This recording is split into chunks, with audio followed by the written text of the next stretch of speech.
हटा, साहब का काफिला आ रहा है, तुझे कुचल कर निकल जाएगा।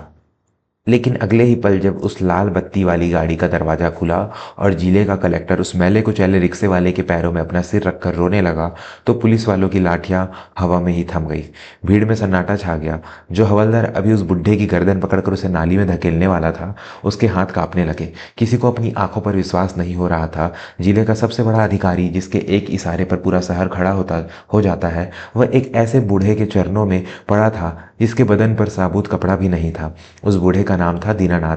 कहानी की शुरुआत आज से 25 साल पहले उसी धूल भरे कस्बे से हुई थी, जहां दीनानाथ एक मामूली रिक्शा चालक था। दीनानाथ की अपनी कोई औलाद नहीं थी। पत्नी बहुत पहले ही भगवान को प्यारी हो गई थी। उसका रिक्शा ही उसका साथी था और सवारियां भी उसका परिवार। वह दिन भर हाड़ तोड़ मेहनत करता, पसीना बहाता और शाम को 2 वक्त की रोटी मिलती उसी में खुश रहता। उसकी बस्ती में एक अनाथ बच्चा रहता था, विजय। विजय के माता पिता एक हादसे में गुजर गए थे और वह अपने शराबी चाचा के पास रहता था। चाचा उसे मारता पीटता और काम करवाता। विजय का एक पैर बचपन से ही खराब था। वह लंगड़ा कर चलता था, इसलिए बस्ती के बच्चे उसका मजाक उड़ाते थे और उसे अपने साथ खेलने नहीं देते थे। एक दिन मूसलाधार बारिश हो रही थी। दीनानाथ अपनी झोपड़ी की ओर जा रहा था कि उसने देखा विजय एक पेड़ के नीचे भीग रहा है और ठंड से कांप रहा है। उसका चाचा उसे घर से बाहर निकालकर दरवाजा बंद कर चुका था।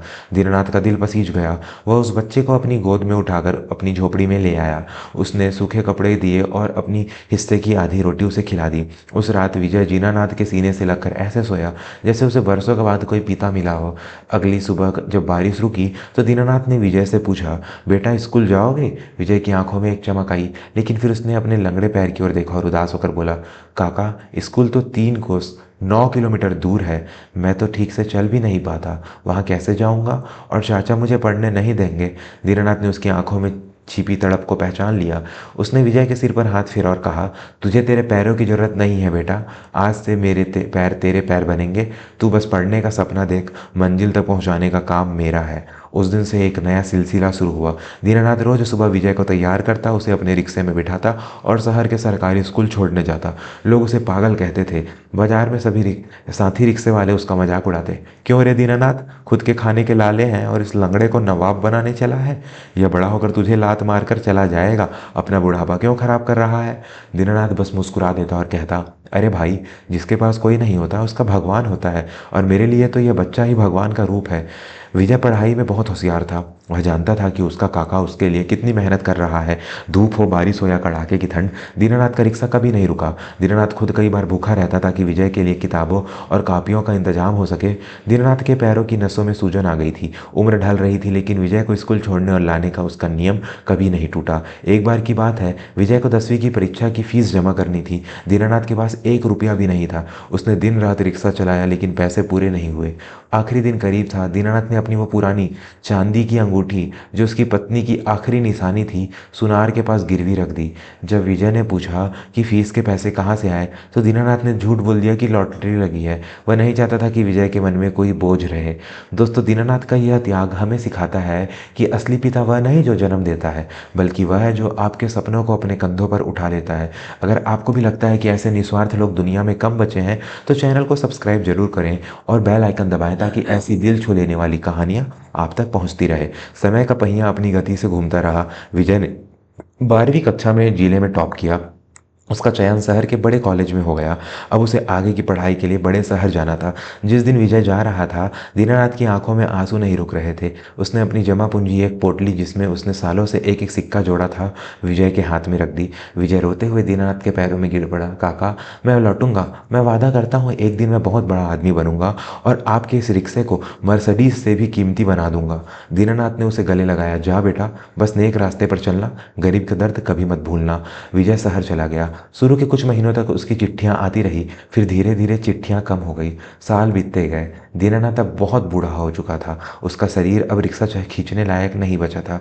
वह अब मंदिर के बाहर फूल बेचकर अपना गुजारा करता था। उसकी आंखें हर दिन डाकिया का इंतजार करती, लेकिन कोई चिट्ठी नहीं आती। गांव के लोग फिर ताने मारने लगे। देखा दीनानाथ, हमने कहा था ना, वो खून ही गंदा था। पढ़ लिख गया, बड़ा आदमी बन गया, अब तुझे क्यों पूछेगा? तूने अपनी जिंदगी बर्बाद कर दी उस पर। दीनानाथ उन लोगों से झगड़ता, नहीं, मेरा विजय ऐसा नहीं है। वह किसी बड़ी मुसीबत में होगा, वरना मुझे जरूर याद करता। लेकिन अंदर ही अंदर दीनानाथ का दिल भी टूटने लगा था। क्या सच में विजय उसे भूल गया? क्या गरीबी और अमीरी की खाई इतनी गहरी होती है कि रिश्ते उसमें दफन हो जाते हैं? 15 साल गुजर गए। दीनानाथ की हालत बदतर हो गई थी। वह बीमार रहने लगा था। उसका छोटा सा कच्चा घर जो सड़क किनारे था अब अतिक्रमण के दायरे में आ गया था। नए कलेक्टर साहब ने आदेश दिया था कि सड़क चौड़ी की जाएगी और अवैध झुग्गियां हटाई जाएंगी। आज वही दिन था। बुलडोजर खड़े थे, पुलिस की गाड़ियां सायरन बजा रही थी, तहसीलदार साहब चिल्ला रहे थे, हटाओ इस बूढ़े को यहाँ से, यह सरकारी जमीन है। दीनानाथ अपनी टूटी खाट पर पड़ा हाथ जोड़ रहा था। साहब, बस 2 दिन की मोहलत दे दो। मैं कहाँ जाऊँगा? इस घर में मेरे बेटे की यादें हैं। एक सिपाही ने डंडा मारकर उसकी खाट पलट दी। दीनानाथ ने धूल में गिर पड़ा। उसके माथे से खून रिसने लगा। भीड़ तमाशबीन बनी देख रही थी। कोई भी उस बूढ़े की मदद को आगे नहीं आया। सिपाही ने उसे कॉलर से पकड़ा। चल ले, थाने ले चलो इसे, बहुत नाटक कर रहा है। तभी बाजार के दूसरे छोर से सायरन की तेज आवाजें गूंजने लगी। 4-5 काली गाड़ियां जिनके ऊपर लाल बत्तियां घूम रही थी, धूल उड़ाती हुई वहां आ पहुंची। वह जिले के कलेक्टर डीएम का काफिला था। पुलिस वाले हक्के बक्के रह गए। तहसीलदार दौड़कर गया और गाड़ी के पास खड़ा हो गया, यह सोचकर कि शायद शायद साहब अतिक्रमण हटाने का जायजा लेने आए हैं। लेकिन गाड़ी से उतरते ही साहब ने जो किया, उसने सबको पत्थर का बना दिया। एक नौजवान सुदर्शन व्यक्तित्व वाला कलेक्टर गाड़ी से उतरा। उसके हाथ में एक वीआईपी वाली छड़ी थी और वह हल्का सा लंगड़ा कर चल रहा था। उसकी नज़र सीधे उस धूल में पड़े बूढ़े पर गई जिसे सिपाही घसीट रहे थे। खबरदार, जो किसी ने उसे हाथ भी लगाया। कलेक्टर की आवाज़ में शेर जैसी दहाड़ थी। वह दौड़ता हुआ, हाँ, अपने लंगड़े पैर के बावजूद दौड़ता हुआ दीनानाथ के पास पहुंचा। उसने दीनानाथ को अपनी बाहों में उठाया और वहीं सड़क की धूल में सबके सामने उस बूढ़े के पैरों में अपना सिर रख दिया। उसकी आंखों में आंसुओं की धार बह निकली। दीनानाथ घबरा गया। अरे अरे साहब, यह क्या कर रहे हैं? मैं तो एक गरीब रिक्शे वाला हूँ, पाप लगेगा। कलेक्टर ने अपना सर उठाया। आंसुओं से भींगा हुआ चेहरा दीनानाथ के सामने था। उसने रुंधे गले से कहा, काका, अपने विजय को नहीं पहचाना? दीनानाथ की धुंधली आंखों ने उस चेहरे को गौर से देखा। वही माथा, वही आंखें और वही लंगड़ा कर चलने वाला का अंदाज। दीनानाथ का शरीर कांपने लगा। उसने कांपते हाथों से कलेक्टर के गाल छुए। विजय, मेरा विजय? हाँ काका, आपका विजय, आपका नालायक बेटा जो इतने साल नहीं आ पाया। दीनानाथ ने उसे छाती से लगा लिया और दहाड़ मारकर रो पड़ा। 15 साल का जमा दर्द, ताने, इंतजार, सब आंसुओं से साथ बह निकला। वहां खड़ी भीड़, पुलिस वाले, तहसीलदार, सबकी आंखें नम हो गई। दोस्तों, यह मिलन सिर्फ एक पिता और पुत्र का नहीं था। यह उस विश्वास की जीत थी जो दीनानाथ ने इंसानियत पर किया था। अगर आपकी आंखों में भी इस वक्त नमी है और आपको अपने माता पिता की याद आ रही है तो अभी इस वीडियो को लाइक करें और कमेंट में माँ बाप जरूर लिखें। यह कहानी अभी ख़त्म नहीं हुई है। विजय ने दीनानाथ को उठाया और अपनी लाल बत्ती वाली गाड़ी में पिछली सीट पर, जहां सिर्फ वीआईपी बैठते हैं, बड़े सम्मान से बैठाया। उसने तहसीलदार को बुलाया जो थर थर काँप रहा था। विजय ने कड़क आवाज में कहा, तहसीलदार साहब, जिस घर को आप अवैध बता रहे हैं वह मेरे पिता का मंदिर है। आज से यह पूरी जमीन इनके नाम होगी और जिस सिपाही ने इस पर हाथ उठाया है उसे सस्पेंड किया जाता है। भीड़ ने तालियां बजानी शुरू कर दी। गाड़ी में बैठकर दीनानाथ ने पूछा, बेटा, तूने इतनी देर क्यों कर दी? लोग कहते थे तू मुझे भूल गया। विजय ने दीनानाथ का हाथ अपने हाथ में लिया और कहा, काका, मैं भूला नहीं था। मैं एक बहुत बड़े मिशन पर था। मुझे सरकार ने विदेश भेज दिया था पढ़ाई के लिए। वहाँ संपर्क करना मुश्किल था और जब लौटा तो मैं चाहता था कि मैं तभी आपके सामने आऊं जब मैं इस जिले का कलेक्टर बनकर आऊं। मैं चाहता था कि जो दुनिया आपको रिक्शे वाला कहकर दुत्कारती थी वही दुनिया आज आपको कलेक्टर साहब के पिता के रूप में सलाम करे। विजय दीनानाथ को अपने साथ अपनी बड़ी कोठी बंगले ले गया। वहाँ उसने दीनानाथ के लिए वह सब कुछ किया जिसका वह हकदार था। लेकिन दीनानाथ ने एक शर्त रखी। उसने कहा, बेटा, मैं इस बंगले में तो रह लूंगा लेकिन मेरा वह पुराना रिक्शा भी यहीं रहेगा, मेरे कमरे के ठीक सामने।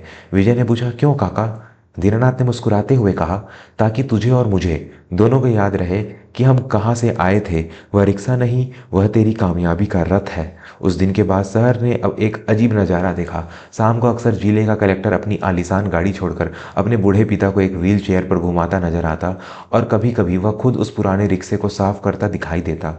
दीनानाथ ने साबित कर दिया कि खून के रिश्ते ही सब कुछ नहीं होते, दिल के रिश्ते खून से भी गाढ़े होते हैं।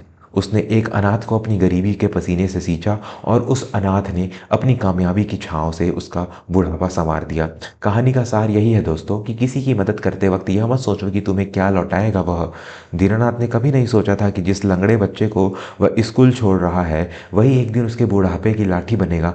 कर्म का फल मिलता जरूर है, कभी जल्दी तो कभी देर से। और याद रखिए, दुनिया का सबसे बड़ा पद साहब या कलेक्टर होना नहीं है, बल्कि एक ऐसा इंसान होना है जिसके चरणों में दुनिया झुकना चाहे। आजकल के बच्चे अक्सर बड़े होकर अपने बूढ़े माँ बाप को भूल जाते हैं या उन्हें बोझ समझने लगते हैं। अगर आपके पास भी ऐसे माता पिता हैं जिन्होंने अपनी खुशियाँ मारकर आपको बड़ा किया है, तो आज ही उनके पास जाइए, उनके चरण स्पर्श कीजिए और कहिए कि आप उनसे कितना प्यार करते हैं। क्योंकि जिस दिन वे चले गए उस दिन आपके पास दौलत तो होगी लेकिन दुआ देने वाला हाथ नहीं होगा। क्या आपने भी कभी किसी की निस्वार्थ मदद की है? अपनी कहानी कमेंट में ज़रूर बताएं। अगर इस कहानी ने आपके दिल को छू लिया है तो इसे अपने परिवार और दोस्तों के साथ शेयर करें। शायद किसी सोई हुई औलाद की आंखें खुल जाए। ऐसी ही प्रेरणादायक कहानियों के लिए हमारे चैनल को सब्सक्राइब करें। मिलते हैं अगली कहानी में, तब तक अपना और अपने अपनों का ख्याल रखें। धन्यवाद।